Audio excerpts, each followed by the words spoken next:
Today we are tackling a big topic, H. pylori testing. If you've ever felt lost or frustrated after a negative test result, but still struggle with stubborn stomach symptoms, this episode is for you. I will be breaking down the 5 main H. pylori test methods, their strengths and weaknesses, and how to choose the right one for your situation. Plus, we'll talk about what to do if your symptoms linger even after treatment. So let's clear up all the confusion so you can take control of your health and finally get well again. Hey there, I'm Jessica Washington, a former gut health patient turned functional nutrition practitioner, and I am on a mission to help you finally say goodbye to stubborn stomach symptoms and reclaim your life with confidence. On the Getting Well Again podcast, we dive deep into the root causes of gut issues, sharing real strategies that actually work to help you feel like yourself again. Healing your stomach is about so much more than just protocols. So get comfortable, take a deep breath, and let's dive into this journey to lasting gut health together. And as a reminder, this podcast is for educational purposes only and is not a replacement for medical advice or treatment.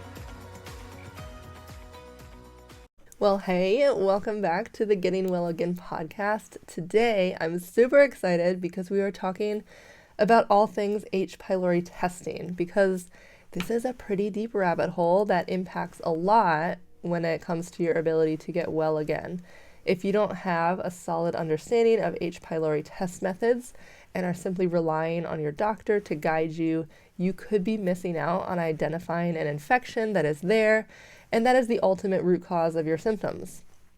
And if your test method can't correctly identify an H. pylori infection, you can't start treating it, and you'll be stuck spinning your wheels for way too long, wondering why you have stomach symptoms in the first place. And I've had so many clients come to me with negative H. pylori tests from their doctor and just feeling so frustrated and lost as to why they are having symptoms, and it's impacting their life so much when their test results are negative, only to find that when we run some functional lab testing that there is in fact an H. pylori infection at the root of their stomach symptoms, and then when we treat that infection, they feel better. Who would have thought? So this is a giant pet peeve of mine when it comes to conventional medicine and the information that they give you. So today I'm laying it all out here. I want to walk you through all of the really common test methods for H. pylori, explain how each one works, and give you the tools that you need so you can take your health into your own hands so that you can know how to interpret each test result that you get from your doctor. So first, before we get into all of that, let's start with why accurate testing is so important. And so if you're here, you've probably been to a doctor for your stomach symptoms, whether that's reflux or heartburn or nausea or whatever you're dealing with. And if your journey was anything like mine, you were probably given a prescription for a PPI and told to come back in a few months to check in. But if you're here, I'm also guessing that you are one of those people who doesn't want to be on a PPI for the rest of your life, but you're someone who wants to get to the root of why you're having these stomach symptoms so that you can address it and feel better without having to rely on medication. And this is where accurate testing comes in. It's one thing to test for H. pylori or really any other gut infection, but it's another thing to completely understand what your results mean and to be able to identify where your test method falls short. Because not all tests for H. pylori are created equal. Some are great for confirming an infection, while others are better at ruling it out. So choosing the right test and knowing how to interpret it can save you from unnecessary frustration and get you closer to real answers. So if you are still struggling with your stomach symptoms after a negative test, it might be because the test you used wasn't accurate enough. And so I want to define what I'm talking about when I say your test method wasn't accurate enough. So when you run a lab test, you can get either a positive result or a negative result. And in the case of H. pylori, a positive means that the test was able to detect H. pylori in your gut. And then a negative result means that the test was not able to detect H. pylori in your gut. And now, in an ideal world, that positive or negative result would be 100% accurate. But unfortunately, lab testing is not an exact science and there are no perfect tests. And so this means that with every test result, you have a chance of getting a false positive or a false negative. And so a false positive means that the test incorrectly identified an infection that was not there. So you got a positive result, but you actually didn't have that gut infection. And then a false negative, which is more damaging when it comes to H. pylori, means that the test missed an infection that wasn't there. So you got a negative, you were told you don't have H. pylori, but that was actually incorrect, and the test just missed identifying your infection. And so in the case of testing for gut infections and H. pylori, we want to avoid false negatives as much as we can. Because if you end up getting a false negative, it means that you actually do have an H. pylori infection. The test method you just used wasn't able to pick it up, meaning you'll still be searching for answers instead of on your way to addressing the infection. So now that we have that understanding of those terms and how testing isn't a perfect science, let's take a look at the 5 main test methods for H. pylori. And so each test method has its own strengths and weaknesses, so I will break them down for you so you can understand how to interpret your results if you've already tested for H. pylori, or so that you can go to your doctor armed with the knowledge of which test method you think is best for you. So first up is the stool culture. This is one of the older methods of testing for H. pylori and is probably what you think of if you've ever gone through high school biology class and you think of testing for bacteria. How this one works is you submit a stool sample to the lab, and then the lab takes a small sample from that small sample and puts it on a little petri dish and then tries to make H. pylori bacteria grow. And so if they are able to grow H. pylori bacteria from your stool sample, you get a positive result. And if they are not able to grow H. pylori from your sample, you get a negative result. And with this stool culturing method, if you get a positive result, you can be very confident that you have an active H. pylori infection. You can't grow H. pylori on a petri dish without H. pylori being in your stool sample, which means that H. pylori is in your digestive tract. So if you have a positive stool culture, you're good to go. You've got H. pylori. But if the test comes back negative, that is not a definitive answer saying that you don't have H. pylori. So to get a positive result, the actual little teeny tiny H. pylori bacteria has to make its way all the way from your stomach down your digestive tract into your stool.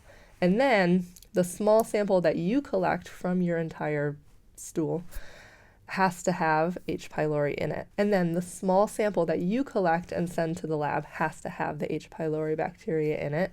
And then the even smaller sample that the lab tech takes out of your sample and puts on the petri dish also has to have H. pylori in it. So there's a lot of steps, and the sample gets smaller and smaller as it goes from your body to the petri dish. And so it is highly likely that a negative result on a stool culture is a false negative, because if you think about the chances of the H. pylori bacteria coming all the way from your stomach all the way out into your stool, and then how small of a sample is actually getting put on that petri dish, it's pretty likely that if you have a negative, it can be a false negative. And so if you cannot find any other answer to your stomach symptoms, I would highly recommend retesting for H. pylori using another test method if you got a negative result from a stool culture. So, in summary, if you're getting a stool culture from your doctor's office to check for H. pylori, a positive is a very accurate positive, but a negative is not necessarily a negative, and you should retest using another method. All right, next up is the urea breath test. So this is one of the most commonly used H. pylori test methods. It's quick, non-invasive, and very reliable. So the test works by measuring the gases in your breath after you drink a urea solution. And so if H. pylori is present in your stomach, the bacteria breaks down that urea into carbon dioxide, which then shows up in your breath and gets measured by the test as a positive result. And if you don't have H. pylori in your stomach, the urea solution will just pass through and no gases will register on the test, giving you a negative. And so this test method is normally extremely accurate unless and this is a really big unless, you are taking certain medications like proton pump inhibitors or bismuth. And so if that is the case, you have a very high likelihood of getting a false negative result. And what is even more unfortunate and mind-boggling to me about this is that I've had clients come to me after having done breath testing while taking PPIs, and their doctors first don't even tell them to stop taking their medication or the test results will not be accurate. They just don't tell them. They just give them the test. And then second, the doctors don't even bat an eye at a negative test result when they were the ones that put their patient on a PPI. And they should know that when you're on a PPI and you have a negative breath test, it's not accurate. It just makes me so mad because these clients have been unnecessarily suffering for who knows how long because they weren't able to get the answers they needed from the testing that their doctor ordered, all because their doctor didn't give them the proper test prep instructions or care to look at the results and be like, oh, this is maybe not accurate. Anyways, if you're going to use an H. pylori test method from your doctor, I highly recommend using the urea breath test. It has a really low incidence of false negative results as long as you are not on a PPI or bismuth. So this is honestly my best recommendation if you're going to use a conventional test method. But if you are on one or both of those medications and are unable to stop them, then this is not a good test method for you, and I would recommend using a functional stool test, which we will talk about in a little bit. All right, next up on the H. pylori conventional test method list is the blood antibody test, and this is probably the simplest test. It's just a quick blood draw. It looks for antibodies your immune system produces in response to H. pylori, and while that may sound helpful, there's one major downside of this test method, and that is that it cannot tell the difference between a current infection and one that you had months ago. Those antibodies just kind of hang around in your bloodstream for a little bit, and so the test can't identify when those antibodies were produced. So if you're trying to figure out if you are actively infected with H. pylori, this is not the best option. A positive blood antibody test just means that you either have H. pylori currently or that you have had it in the last 3 months. And so this is fine for a first test, like if you've never treated H. pylori, but if you're looking to see if any treatment protocol has worked, this is not the test method for you. So I would not retest using a blood antibody test. But a negative result here is helpful though. It means that you do not have a current H. pylori infection and that you have not had one in the last 3 months. And so this is not typically my first recommendation for H. pylori testing, especially because you aren't testing directly for the presence of the H. pylori bacteria, and because of like the nuances with just looking at antibodies, we don't know when those antibodies were produced. It's just not my favorite. Honestly, I've never had clients come to me having this test done, so I don't think it's run too often by doctors, but I just wanted to let you know and give you information about it because it is a test available. And then our final conventional test method is the endoscopy. And this one is really invasive and actually a little less accurate than most people probably think, especially for being such an invasive, intense procedure. So for an endoscopy, you go under mild sedation and then a doctor inserts a long tube with a camera and some scissors attached to the end into your mouth and down into your stomach. So not fun. But during this procedure, the doctor then uses the camera to look at your stomach lining, which enables you to get a diagnosis of gastritis or an ulcer, which is definitely really helpful.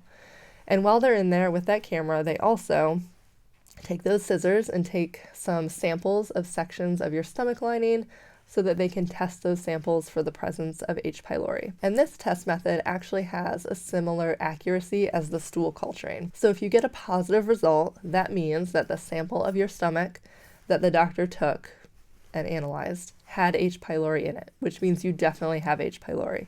But false negative results are fairly common with the endoscopy, unfortunately. So if the doctor sampled sections of your stomach where H. pylori was not present, just maybe the bacteria weren't hanging out there, you would get a negative result. And that negative doesn't necessarily mean that you don't have H. pylori, just potentially that the sections of your stomach that were sampled didn't have H. pylori in them. So with an endoscopy, a negative test does not completely rule out H. pylori.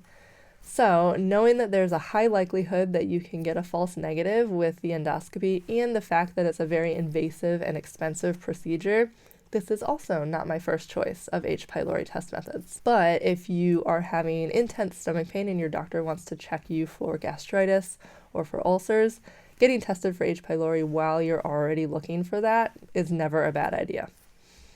All right, and we have one more H. pylori test method to talk about, and this is the DNA PCR stool test.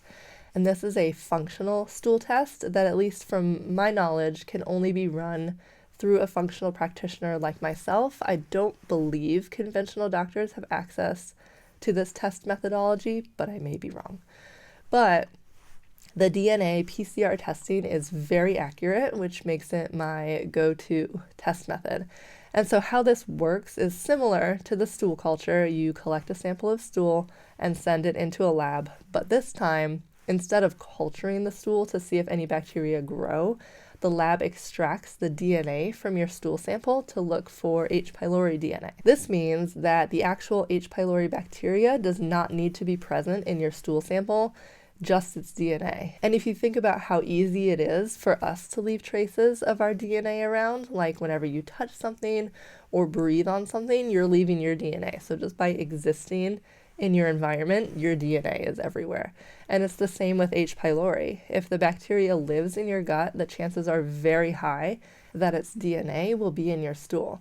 And so this test method is the most accurate, non-invasive for both positive and negative results. And there are some opinions out there that this method reports too many positive results, so it has a high false positive rate.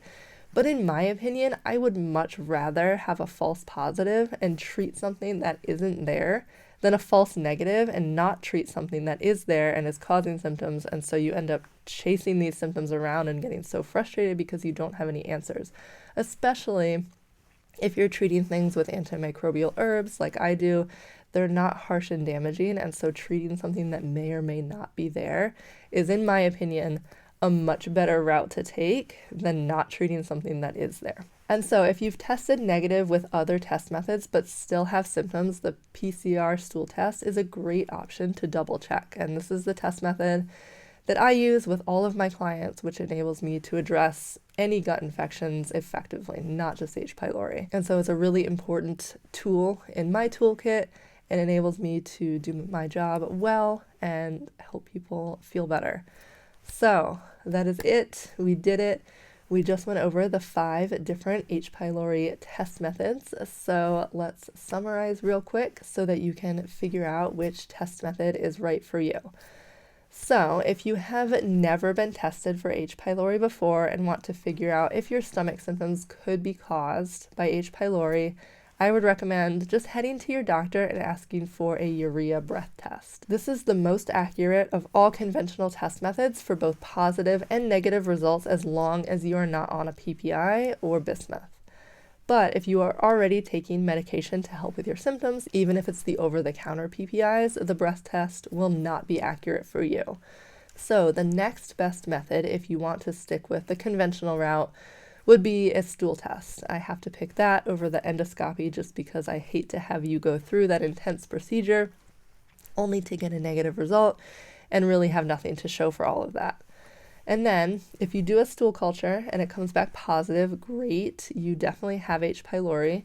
But if it comes back negative, that doesn't really tell you much. So if that's the case for you, you can then jump over to a blood test or an endoscopy and see what you get with either of those methods. And so this may seem like you're trying to chase a positive result, but if you're having symptoms and you're going to your doctor and you get a negative result, you have this understanding now that a negative doesn't necessarily mean a negative. And so I think asking for different tests and different test methods and really digging deep, they shouldn't care, right? It's no skin off their back to order you another test. And if you want to get the most accurate result and best picture of what's going on, asking for these different test methods, that's your right, and that's something that you should definitely do.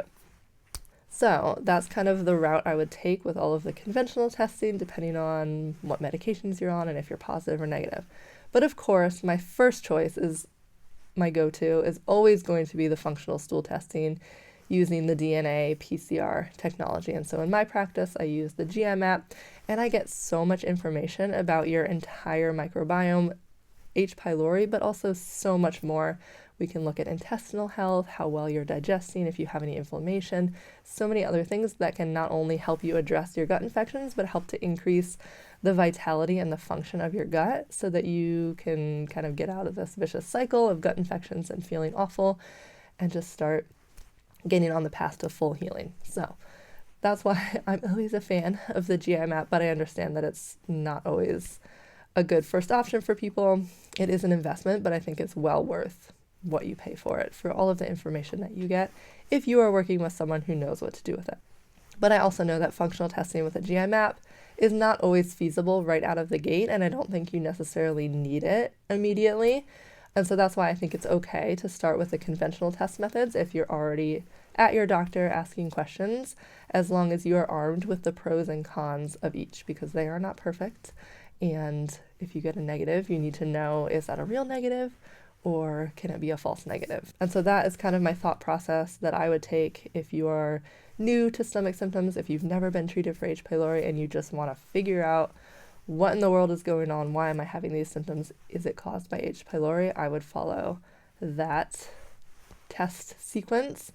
But if you have already gone through an H. pylori treatment and want to see if your treatment was effective, whether that was an antibiotic treatment or an herbal antimicrobial treatment, I would go with the urea breath test, as long as you're not on a PPI, or the GI map are my two big recommendations, just because the breath test is going to be the most accurate conventional option. And then the GI map, you get so much more information in there, not just H. pylori. We can look at, again, the rest of your microbiome, your intestinal health, get so much good data that can really help improve a lot of things for you. And then finally, for anyone with more serious symptoms or additional concerns, an endoscopy might be necessary to rule out other conditions like gastritis and ulcers, and you can also check for H. pylori in the process. So, in summary, there is no quote-unquote best H. pylori test method. It all depends on your unique situation and what you are trying to achieve by testing. And all right, before we go, I can't help but throw in one more piece of advice, because I see this a lot, and maybe your test results have all come back negative, you've tested and retested, and you definitely don't have H. pylori anymore. So your treatment protocol was effective, which is great. But if you're still having symptoms, that great news can be overshadowed by the confusion and the frustration of, well, then why aren't my symptoms better? And so if that is you right now, I see you, and please know that this is so common. Treatment and the successful eradication of H. pylori is not the end. H. pylori does a lot of damage to your stomach lining and to your body's stress resilience, and many times symptoms that linger after treatment are only resolved after you spend some dedicated time healing your stomach and reversing the impacts of having H. pylori. And so, if you are still symptomatic after eradicating H. pylori, this is not the end for you. This is not just how life is now. Working on healing your stomach and rebuilding your body's resilience are going to be the big keys that enable you to make a full recovery from H. pylori. And if you want to get started with some stomach healing tips, I have a free email series to help you kickstart your stomach healing, whether you're just having symptoms now and don't know if you have H. pylori, or if you've already treated H. pylori and are still symptomatic. This is going to be so helpful for you. So you can head to theguthealingninja.com/kickstart, and I'll put that down in the show notes. Sign up for that free email series and get these stomach healing strategies sent to your inbox. All right, so that's all I have for you today. I know that testing for H. pylori and trusting those results can be so overwhelming, so I hope that this episode has cleared some of that up for you and enabled you to feel confident moving forward with either more testing or just talking to your doctor about other test methods, or trusting that your negative result is accurate and that you now need to shift gears to healing to see symptom improvement. So thanks so much for hanging out with me today. I had a blast talking about all of this. I hope you enjoyed it too, and I will see you again next week. Thank you so much for tuning into this episode of the Getting Well Again podcast. If you found today's conversation helpful, please subscribe and leave a review on Apple Podcasts. Your feedback really helps others who need this information find the show and start their own healing journey. And if you know someone who'd benefit, please feel free to share this episode with them too. See you next time.